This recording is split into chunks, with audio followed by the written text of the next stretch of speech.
Srisailam dam పరిస్థితి రోజురోజుకి దిగజారిపోతోంది. గత కొన్నాళ్లుగా డ్యాం బాగోగులను పట్టించుకోకపోవడం వల్ల ఇప్పుడు డేంజర్ జోన్లోకి చేరుకుంది. ఏం చేసినా వర్షాకాలం పూర్తి స్థాయిలో రాకముందే చేయాలి. పరిస్థితి చూస్తుంటే డ్యాంలోకి ఆల్రెడీ వరద మొదలైంది. ఇంకాస్త గట్టిగా వానలు పడితే శ్రీశైలం నిండడం ఖాయం. మళ్లీ గేట్లు ఓపెన్ చేస్తే డ్యాం పరిస్థితి ఏంటన్నదే ఇప్పుడు పెద్ద క్వశ్చన్ మార్క్ మారింది.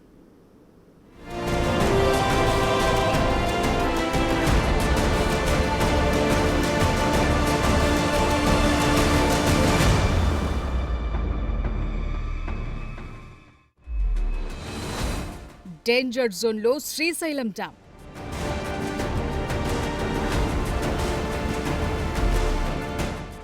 ప్లంజ్ పూల్ సమస్యతో టెన్షన్.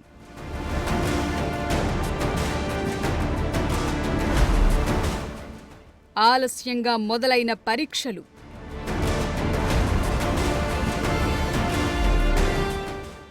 వర్షాలతో డ్యాంలోకి భారీగా వరద.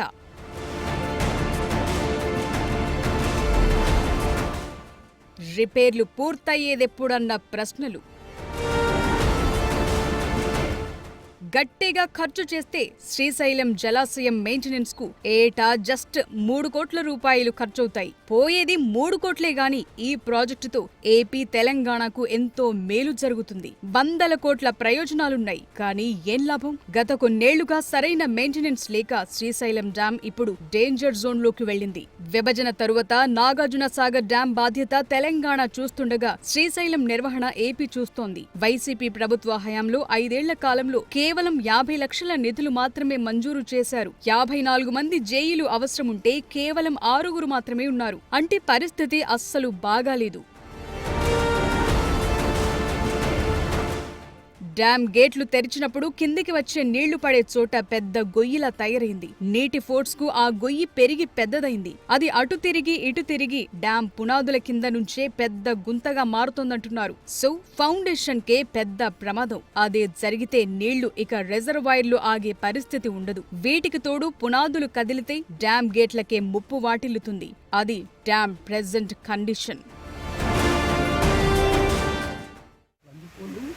మన డ్యామ్ ఫౌండేషన్ వైపు పోకుండా టెంపరీ ప్రొటెక్షన్ కింద సిలిండర్స్ వేశారు. ఆ సిలిండర్స్లో కొన్ని ఏమైనాయంటే మనకు ఒక 12 దాకా డ్యామేజ్ అవ్వడం జరిగింది. కొన్ని ఇంకా పార్షియల్ డ్యామేజ్ అయ్యాయి. సో వాటిని ఏంటంటే మన డ్యామ్ సేఫ్టీ వాళ్ళు నేషనల్ డ్యామ్ సేఫ్టీ అథారిటీ వాళ్ళు కొన్ని సజెషన్స్ చేశారు. ఆ సజెషన్స్ ప్రకారం అవి టెంపరీ ప్రొటెక్షన్ అండి. ఒరిజినల్గా ప్లంజ్ పూల్ ఏం చేయాలనే దానికి కొన్ని స్టడీస్ చేయమన్నారు.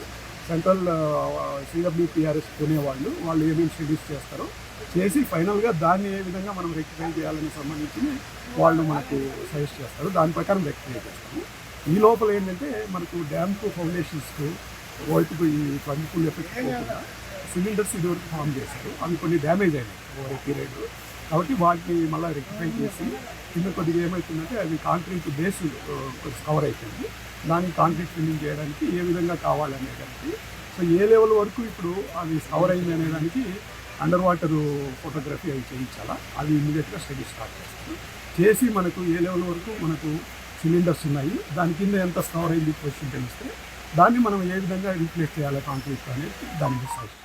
ప్లంజ్ పూల్ దాకా వెళ్లే అప్రోచ్ రోడ్డుకు 52 కోట్లు అవసరం. ఏప్రాన్ రిపేర్ కు 40 కోట్లు కావాలి. సో అసలు సమస్యలేంటో గుర్తించేందుకు 12 రకాల పరీక్షలు చేయాలి. వాటి కోసం చాలా టైం తీసుకున్నారు ఇరిగేషన్ ఆఫీసర్లు. నిధులు కూడా సరిపోలేదు. అయితే కూటమి ప్రభుత్వం 5 నెలల కిందటే అవసరమైన టెస్టుల కోసం 14.70 కోట్లు మంజూరు చేసింది. నిజానికి డ్యాం కు ఉన్న ఇతర రిపేర్లు, కరెంటు వ్యవస్థలు వంటి పనులన్నింటికీ కలిపి డ్రిప్ పథకం కింద 108 కోట్లు మంజూరు చేయడానికి ప్రపంచ బ్యాంకు ఒప్పుకుంది.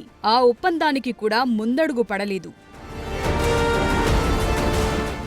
సో NDSA నివేదిక తరువాత ఏపీ ప్రభుత్వం ముందుకు కదిలింది. లేటెస్ట్ గా శ్రీశైలం డ్యాం ను పుణేకు చెందిన central water power research station సైంటిస్టులు పరిశీలించారు. డ్యాం అధికారులతో సమీక్షించారు. ప్లంజ్ పూల్ లోతుపై ఆరా తీశారు. 2009లో భారీ వరదల కారణంగా డ్యాం ముందు ఏర్పడిన భారీ గొయ్యిని, గ్యాలరీని, గేట్లను, అప్రోచ్ రోడ్డును పరిశీలించారు.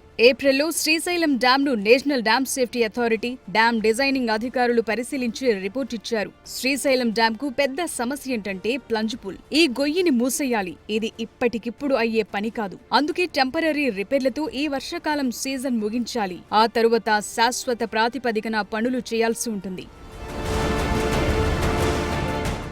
శ్రీశైలం డ్యాం ప్లంజ్ పూల్తో డ్యాం భద్రతకే ముప్పు ఉండడంతో ఇతర దేశాల టెక్నాలజీని వాడి సమస్యను పరిష్కరించే విధంగా ప్రణాళికలు రచిస్తున్నారు. ఖరీఫ్ సీజన్ ప్రారంభంలోనే కృష్ణా, తుంగభద్రలో వరద ప్రవాహం పెరుగుతుండటంతో అధికారులు ముందస్తు జాగ్రత్తలు తీసుకుంటున్నారు. జూన్ 4న విశాఖకు చెందిన ప్రైవేట్ సంస్థ అత్యాధునిక కెమెరాలతో under ground water video record చేసి రిపోర్ట్ అందిస్తుంది. ఇటీవలే కర్నూలుకు చెందిన Indian institute of information technology design and manufacturing team dam అధికారులకు వీడియో ఫుటేజ్ అందించారు. ముప్పు పెరగకుండా తక్కువ టైంలో ఏం చేయాలి? ఇదే పెద్ద టాస్క్ గా మారిపోయింది.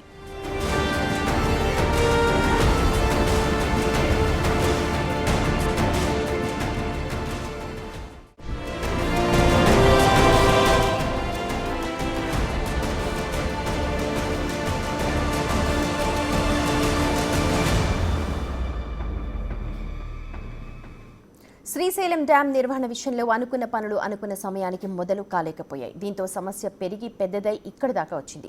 భారీ వరదలు వస్తే ఏంటన్న డౌట్లు పెరుగుతున్నాయి. అంతకు ముందే ఏం చేయాలనేది కూడా చాలా కీలకంగా మారుతోంది. చిన్నగా మొదలైన సమస్యను ఇప్పటిదాకా పట్టించుకోకపోవడం వల్లే ఈ పరిస్థితి వచ్చిందంటున్నారు. మరి ఇప్పుడు ఇంజనీర్ల ముందున్న మార్గం ఏంటి?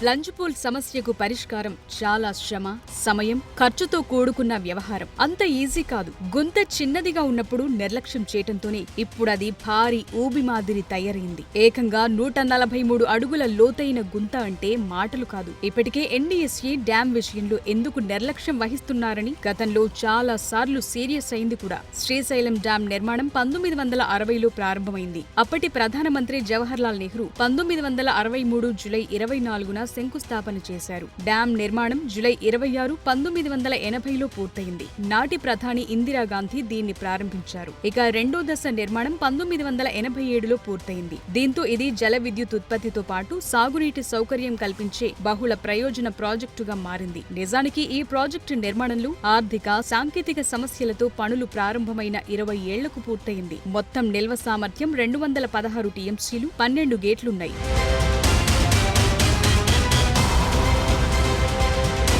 శ్రీశైలం డ్యాం 19 లక్షల క్యూసెక్కుల వరదను తట్టుకునేలా రూపొందించబడినప్పటికీ 2009లో 25.5 లక్షల క్యూసెక్కుల వరదను సక్సెస్ఫుల్ గా కంట్రోల్ చేసింది. నాడు డ్యాం భద్రతపై నీలినీడలు కమ్ముకున్న బలంగానే ఆపింది. అయితే అప్పుడే ప్లంజ్ పూల్ మరింత విస్తరించింది. నిజానికి శ్రీశైలం ప్రాజెక్టులో వెంటనే చేయాల్సిన పనులపై జాతీయ డ్యాం భద్రతా అథారిటీ దృష్టి సారించింది. 2 తెలుగు రాష్ట్రాలకు కీలకమైన ప్రాజెక్టులు అనేక సమస్యలు ఉండడంతో వచ్చే వరదల్లోపు చేయాల్సిన పనులేంటో ఇటీవలే తేల్చి చెప్పింది. ప్లంజ్ పూల్ సమస్య శాశ్వతంగా పరిష్కారం కావటానికి టైం పట్టేలా ఉండడంతో అది స్పిల్వే వైపు, డ్యాం వైపు విస్తరించకుండా మొదట సిలిండర్ల పునరుద్ధరణకు ప్రాధాన్యమివ్వాలని అథారిటీ నిర్ణయానికొచ్చింది. స్పిల్వే దిగువన 2 వైపులా ఉన్న కొండలు జారిపోతున్నాయి. ఆ రాళ్లు స్పిల్వేకు అడ్డంగా పడే ప్రమాదం ఉంది. ఈ పరిస్థితుల్లో కొండలు జారిపోకుండా ట్రీట్మెంట్ చేయాల్సిన అవసరాన్ని సూచించింది. వీటితో పాటు ఏప్రాన్లోకి వెళ్లేందుకు వీలుగా రోడ్డు పనులు చేయాలంది.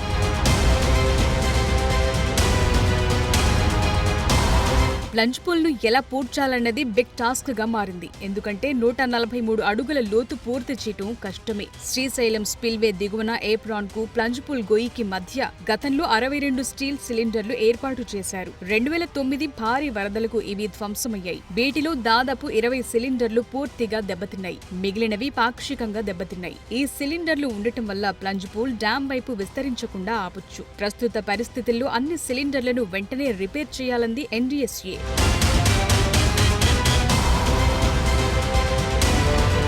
ఎన్డీఎస్ఏ ఏపీ ప్రభుత్వానికి మొత్తం 23 పేజీల లేఖ, 5 పేజీల టెక్నికల్ రిపోర్టును ఇటీవల ఇచ్చింది. డ్యాం ఏప్రాన్ రోడ్డు కొట్టుకుపోయినా తిరిగి నిర్మించలేదని, 2018 నాటి హైడ్రోగ్రాఫిక్ సర్వే ప్రకారం ఏప్రాన్ కు 50 నుంచి 220 మీటర్ల దూరంలో కోత ఉందని చెప్పింది. కుడి ఎడమ వైపున, అలాగే సిలిండర్ల దగ్గర కూడా 160 మీటర్ల వరకు, కొన్ని చోట్ల 160 నుంచి 122 మీటర్ల వరకు ప్లంజ్ పూల్ గుంతలున్నాయి. ఫౌండేషన్ గ్యాలరీలోనూ సీపేజ్ ని ఎన్డీఎస్ఏ టీం ఐడెంటిఫై చేసింది. ఎడమగట్టు దెబ్బతినే ప్రమాదం ఉండడంతో గేట్ నంబర్ 1 నుంచి వరద నీటి విడుదల చేయొద్దన్నారు.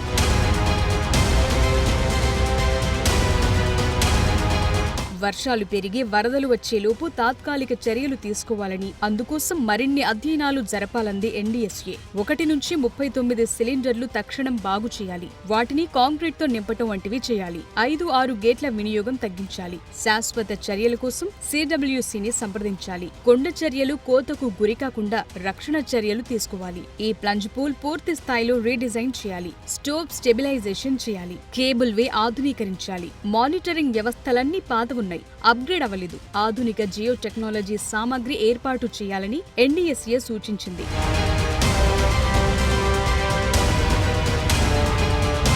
నిజానికి కొందరు ఇరిగేషన్ ఎక్స్పర్ట్స్ 1985లోనే డ్యాం ముందు ప్లంజ్ పూల్ ఏర్పడిందంటున్నారు. దాన్ని రిపేర్లు చేయకపోవడంతో ఇక్కడ దాకా వచ్చిందని గుర్తు చేస్తున్నారు. నిజానికి ఇప్పుడు రిపేర్లు చేయాలంటే చాలా సవాళ్లున్నాయి. ఏప్రాన్ దగ్గర పనులు చేయటం అంత ఈజీ కాదు. రోడ్డు వేస్తే వరద వచ్చినప్పుడు మళ్లీ డ్యామేజ్ అవుతుంది. అండర్ వాటర్ టెక్నిక్స్ వాడాల్సి ఉంటుంది. ఇందుకోసం నెలల కొద్దీ టైం పడుతుందంటున్నారు. కాపర్ డ్యాం కట్టి లేటెస్ట్ టెక్నాలజీ వాడి దశల వారీగా పనులు చేయాలి. మరోవైపు ఈ డ్యాం మెయింటెనెన్స్ విషయంలో మరో ఇష్యూ కూడా ఉంది. ఇది అటవీ ప్రాంతంలో ఉండడంతో ఇంజనీర్లు తమ పలుకుబడి ఉపయోగించుకుని శ్రీశైలం డ్యాం దగ్గర పోస్టింగ్ పడకుండా చూసుకుంటున్నారని ఆరోపణలు కూడా ఉన్నాయి.